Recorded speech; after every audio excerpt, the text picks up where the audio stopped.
नमस्कार सभी विद्यार्थियों का हार्दिक अभिनंदन। देखिए बीकॉम पार्ट 3 ईएफएम पेपर 2 आपका एक टॉपिक है पूंजी लागत।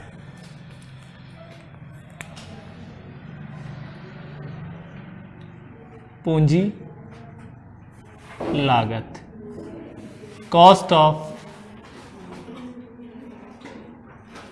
Capital, cost of capital.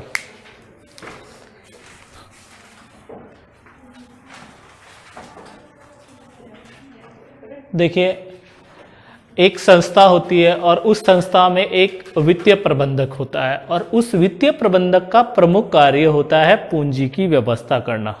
Clear? कि किसकी व्यवस्था करना? पूंजी की व्यवस्था। पूंजी की व्यवस्था विभिन्न स्रोतों से की जा सकती है। पूंजी के स्रोत जैसे आपके देखिए पूंजी की व्यवस्था, पूंजी की व्यवस्था कौन करेगा?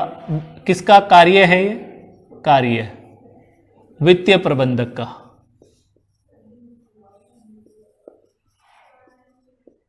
ठीक है, वित्तीय प्रबंधक का क्या है कार्य? किसकी व्यवस्था? पूंजी की व्यवस्था। और पूंजी की व्यवस्था है ना, व्यवस्था, ये व्यवस्था विभिन्न स्रोतों से की जा सकती है। स्रोत, स्रोत कौन सा हो? देखिए अंश निर्गमन करके, अंश, अंश में आप ले सकते हैं समता अंश, अधिमान अंश,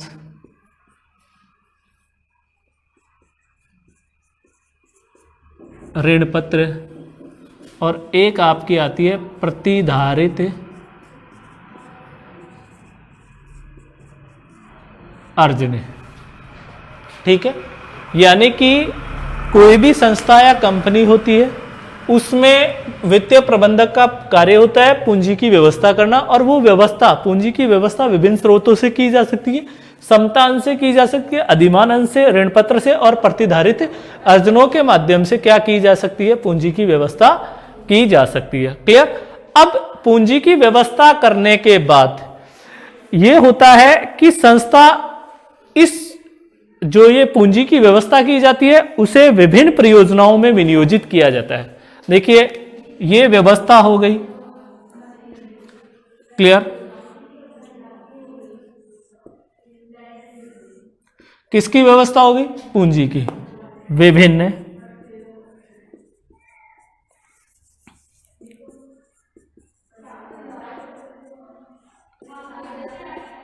परियोजनाओं,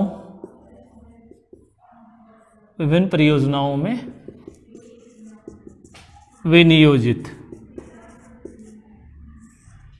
देखिए पूंजी की व्यवस्था होने के बाद इनको कहां किया जाता है? विभिन्न परियोजनाओं में विनियोजित किया जाता है। क्लियर? और विनियोजित किया जाएगा। देखिए आपने इन पैसों को कहीं इन्वेस्ट किया है तो उससे आपको क्या होगा? आय प्राप्त होगी। क्या प्राप्त होगी? आय प्राप्त होगी। क्या होगी? आय प्राप्त होगी। दूसरी ओर पूंजी के प्रत्येक स्रोत को भी एक न्यूनतम प्रत्याय देना आवश्यक है।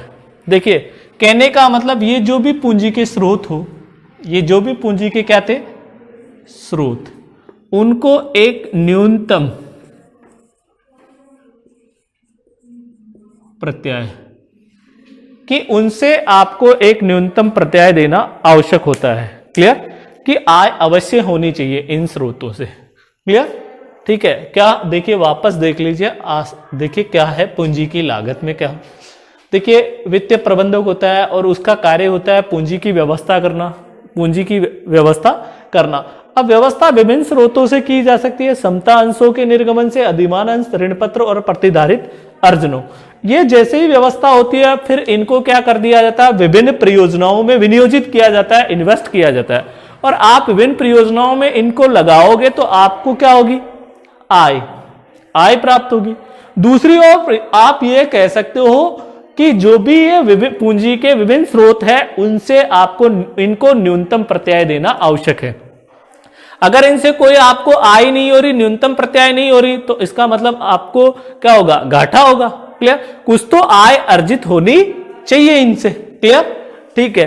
तो कहने का मतलब यह है कि न्यूनतम प्रत्याय क्या हो, देखिए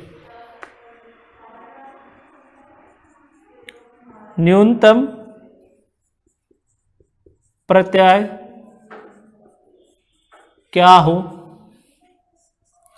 न्यूनतम प्रत्याय क्या हो,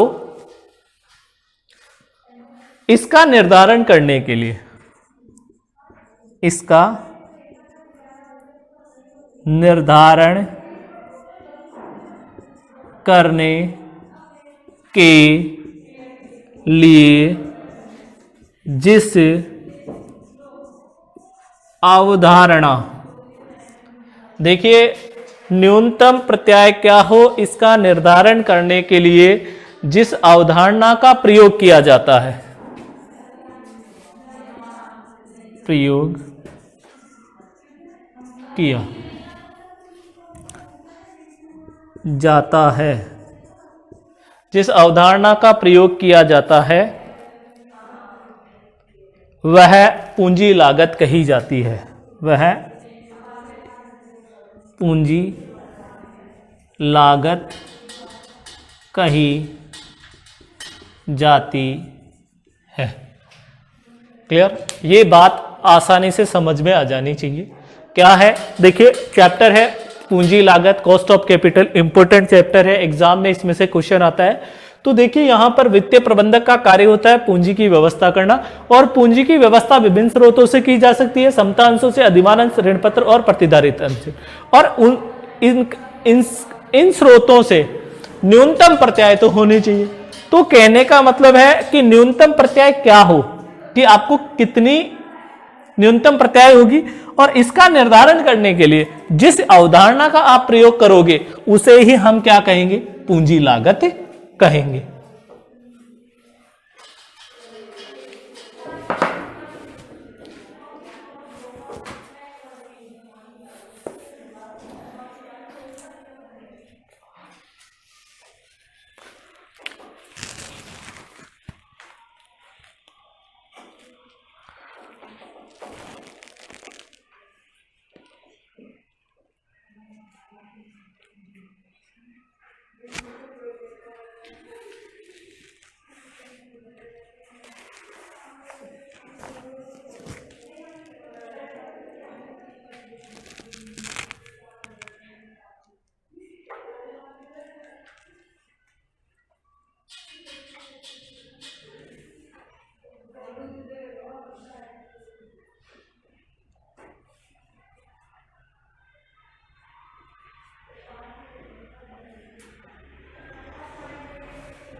न्यूनतम प्रत्याय क्या हो इसका निर्धारण करने के लिए जिस अवधारणा का प्रयोग किया जाता है उसे ही पूंजी लागत कहा जाता है। एक और अर्थ लिख लीजिए,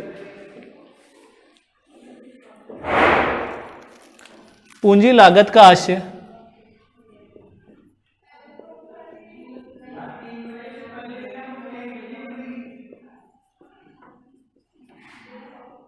पूंजी लागत का आशय उस न्यूनतम प्रत्याय से है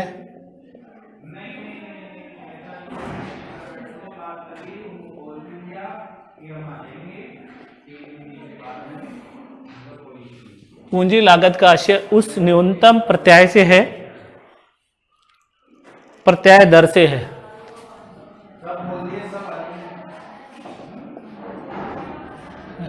पूंजी लागत का आशय उस न्यूनतम प्रत्याय दर से है जो एक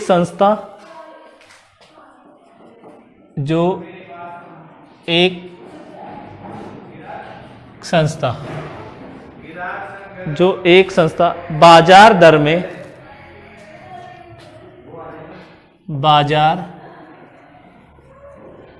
में अपने मूल्य में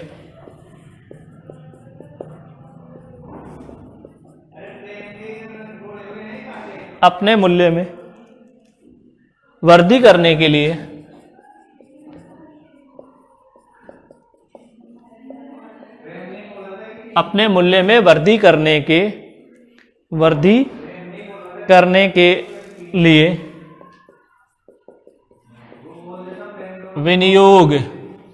विनियोग पर चाहती है।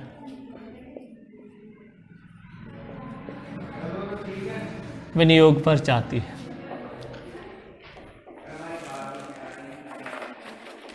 विनियोग पर चाहती है।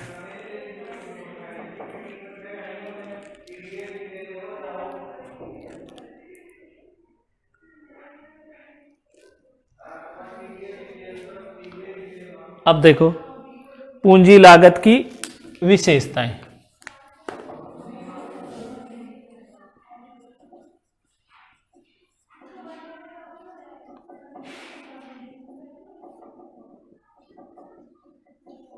पूंजी लागत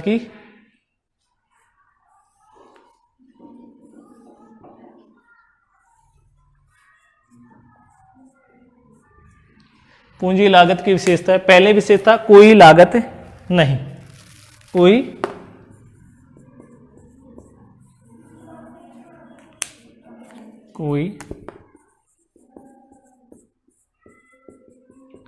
लागत नहीं। दूसरी न्यूनतम प्रत्याय दर।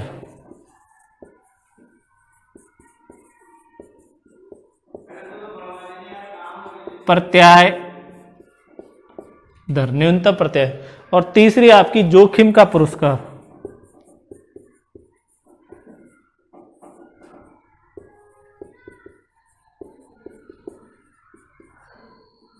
जोखिम का पुरस्कार।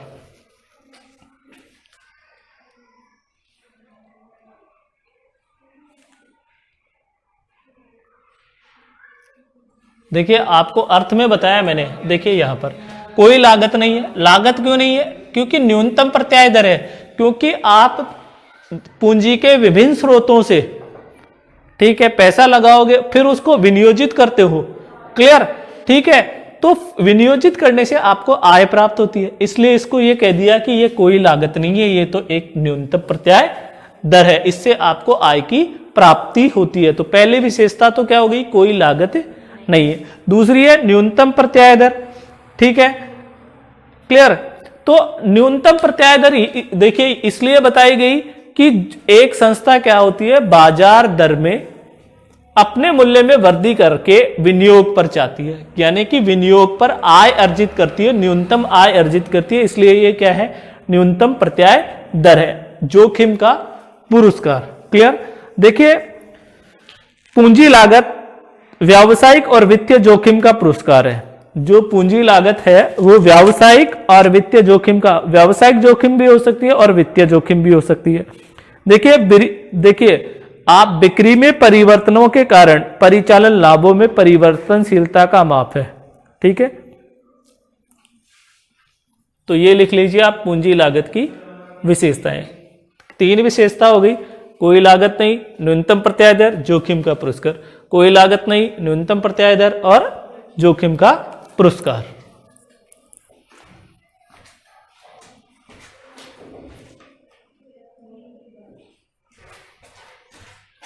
आगे लिखिए नेक्स्ट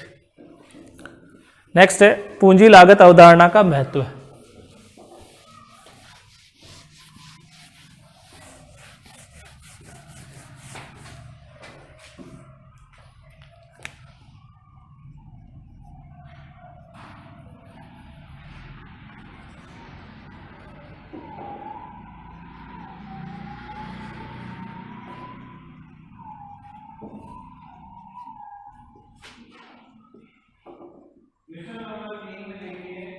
पूंजी लागत अवधारणा का महत्व। पहला लिखिए, पूंजी संरचना के निर्धारण में सहायक। पूंजी संरचना के निर्धारण में सहायक। पूंजी संरचना के निर्धारण में सहायक। पूंजी संरचना के निर्धारण में सहायक। पूंजी बजटन निर्णयों में सहायक। पूंजी बजटन निर्णयों में सहायक। दूसरा प्रमुख महत्व हो गया कि जो भी पूंजी बजटन है आपका, कैपिटल बजटिंग के आप जो भी निर्णय लेंगे, जैसे आपको मशीन खरीदनी है तो उन निर्णय में भी ये क्या है, सहायक है। देखिए पूंजी संरचना के निर्धारण में सहायक। क्लियर। देखिए पूंजी संरचना का मतलब मैंने बताया था कि पूंजी संरचना में हम किस किस को शामिल करते हैं, समतांश पूंजी, अधिमानांश पूंजी, प्रतिधारित अर्जन, क्लियर, और ऋण पत्र को शामिल करते हैं। क्लियर। तो कहने का मतलब पूंजी लागत एक ऐसा टॉपिक है जिसके माध्यम से आप पूंजी संरचना का निर्धारण भी कर सकते हो कि आपका कैपिटल स्ट्रक्चर कितना होगा। क्लियर। पूंजी के स्वरूप का निर्धारण भी आप कर सकते हो, किसके माध्यम से, पूंजी लागत के माध्यम से। क्लियर हो गई बात। तीसरा लिख लीजिए आपका, वित्तीय स्रोतों का तुलनात्मक अध्ययन। वित्तीय स्रोतों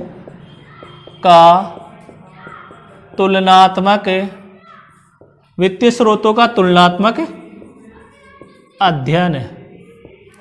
नंबर 4 पे लिख लीजिए आपका, परियोजना लाभप्रदता का मूल्यांकन। परियोजना लाभप्रदता का मूल्यांकन।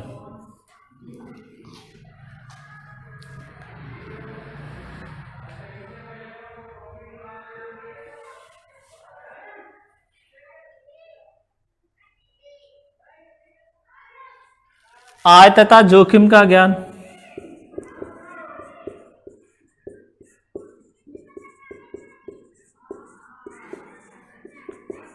देखिए आपको विशेषता बताई, तब मैंने बताई थी न्यूनतम प्रत्याय दर और जोखिम।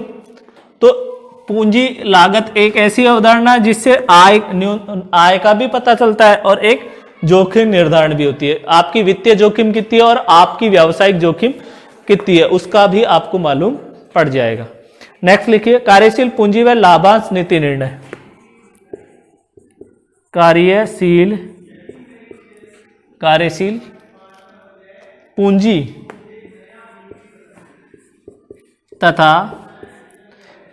पूंजी तथा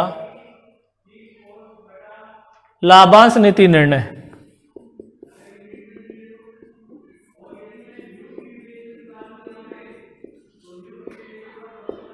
लाभांश नीति निर्णय, तो ये आपकी पूंजी लागत अवधारणा का महत्व हो गया।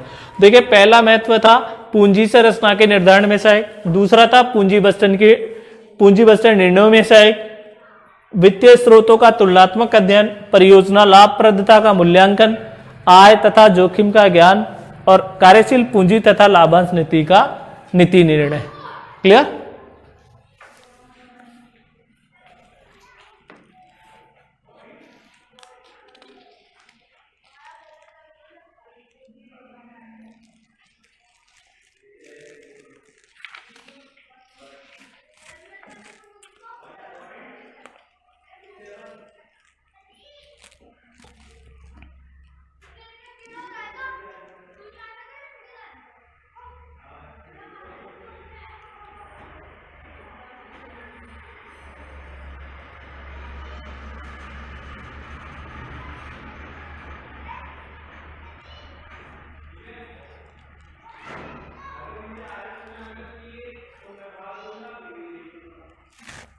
अब देखो आगे नेक्स्ट टॉपिक आपका,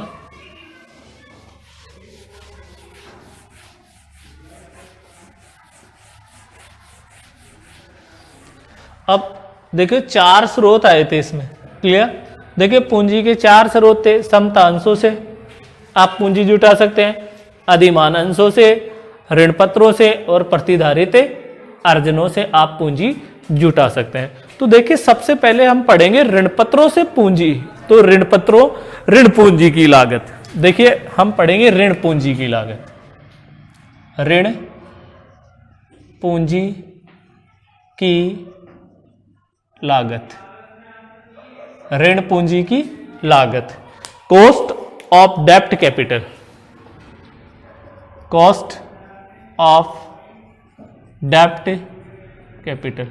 इसका प्रैक्टिकल प्रश्न किस प्रकार से किया जाएगा, तो देखिए यहां पर इसके सूत्र होते हैं। देखिए ऋण पूंजी की लागत 2 तरीके से निकल सकती है आपकी। देखिए शोधनीय, यदि ऋण पत्र क्या है, शोधनीय है, यदि ऋण पत्र क्या है, अशोधनीय है, ठीक है, शोधनीय और अशोधनीय। देखिए शोधनीय होंगे तो आपका फॉर्मूला होगा केडी बिफोर टैक्स आएगा equal to KD before tax, देखिए are plus M B minus N P divide by N बटा M B plus N P divide by 2 into 100, ये सूत्र होगा, क्लियर है। देखिए एम वी बटा N, M V plus N P divide by 2। देखिए के D cost of dept, cost of dept capital कैसे आएगी, ऋण पूंजी की लागत। अब देखिए before tax, K D before tax R plus M V minus N P बटा एन बटा M V plus N P divide by 2 into 100, clear. यहां पे केडी, केडी का मतलब होगा कॉस्ट ऑफ डेप्ट, क्या होगा, कॉस्ट ऑफ डेप्ट। एमवी का मतलब होगा maturity value of dept, MV equal to maturity value of dept. NP का मतलब होगा एनपी, नेट प्रोसीड,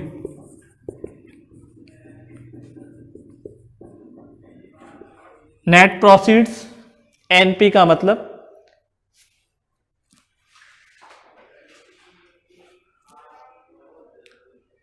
और एन का मतलब number of year to maturity, N number of years to maturity, N, clear. और आर का मतलब होगा एनुअल इंटरेस्ट रेट, एनुअल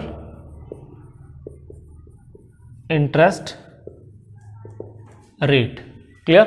देखिए इसमें शोधनीय अगर आपका ऋण पत्र है ऋण पूंजी की लागत में, तो K D before tax equal to R plus M V minus N P बटा N M V plus N P divide by 2 into 100।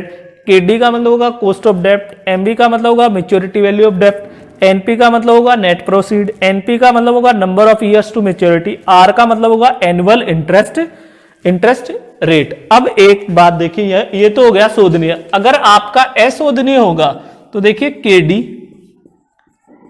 Before tax आपका फॉर्मूला होगा, देखिए आर बटा एनपी इंटू 100, आर में केवल एनपी का भाग दे देंगे तो आपका फाइनल आंसर आ जाएगा। क्लियर होगी बात।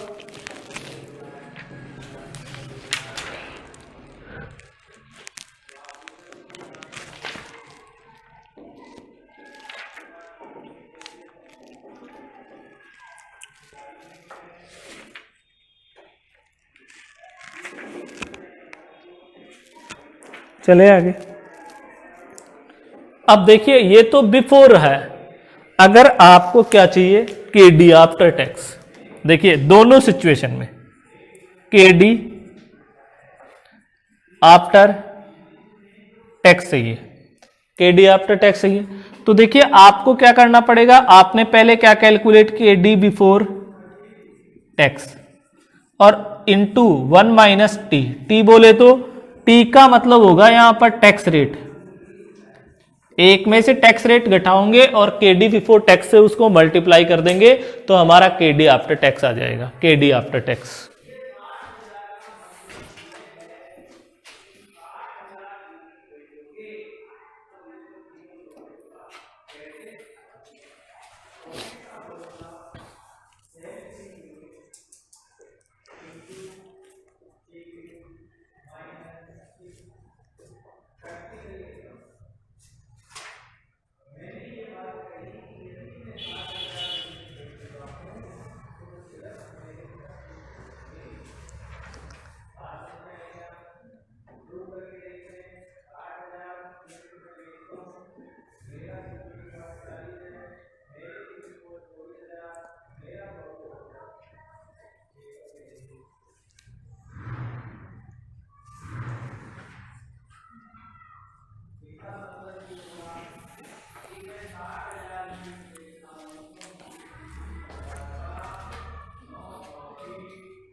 ये तो आपके किसकी लागत होगी, कौन सी पूंजी की लागत, ऋण पूंजी की लागत होगी, ठीक है।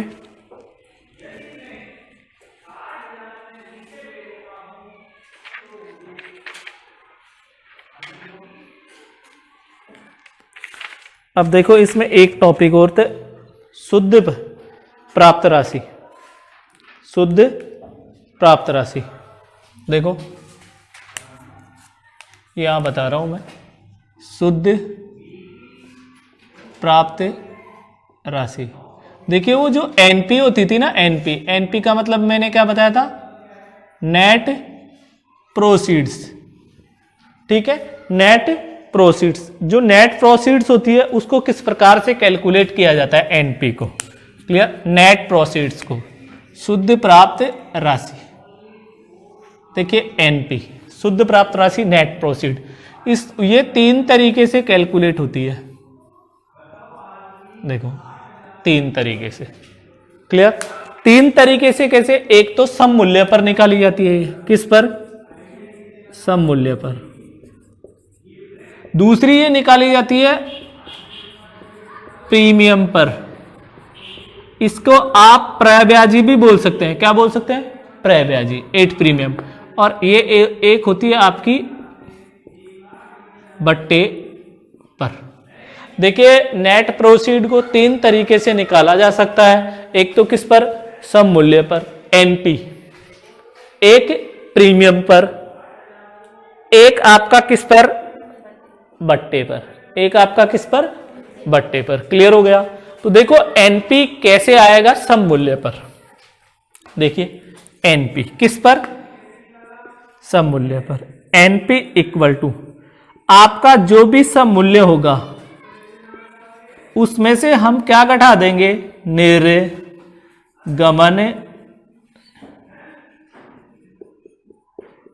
लागत।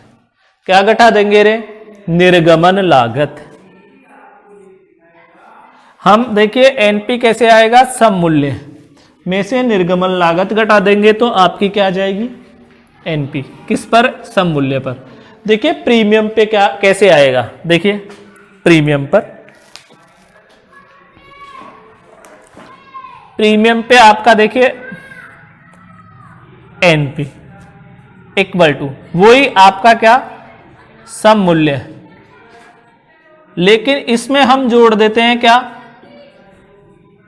प्रीमियम की राशि को, और माइनस क्या कर देंगे, निर्गमन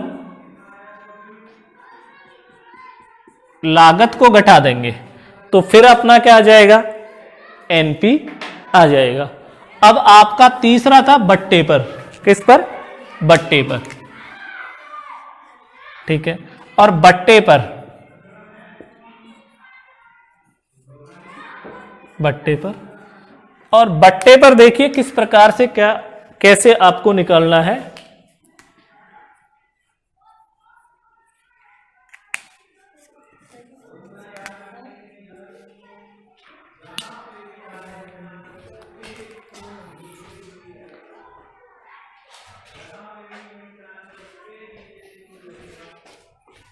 बट्टे पर।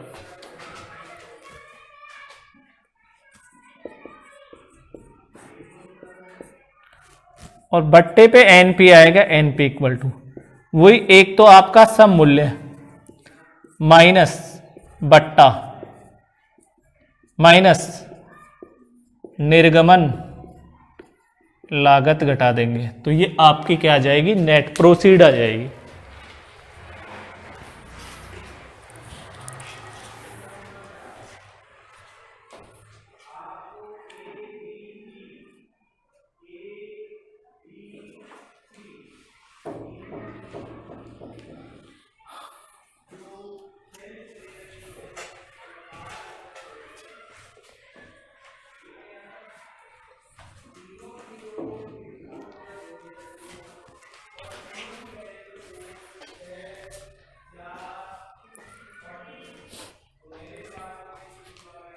देखिए शुद्ध प्राप्त राशि एनपी नेट प्रोसीड प्रश्न में नहीं दी होती, वो प्रश्न में ये बोल देता है कि ऋण पत्रों की लागत, अपन ऋण पत्र पढ़ रहे हैं, ऋण की लागत सम मूल्य पर, प्रीमियम पर और बट्टे पर ज्ञात कीजिए।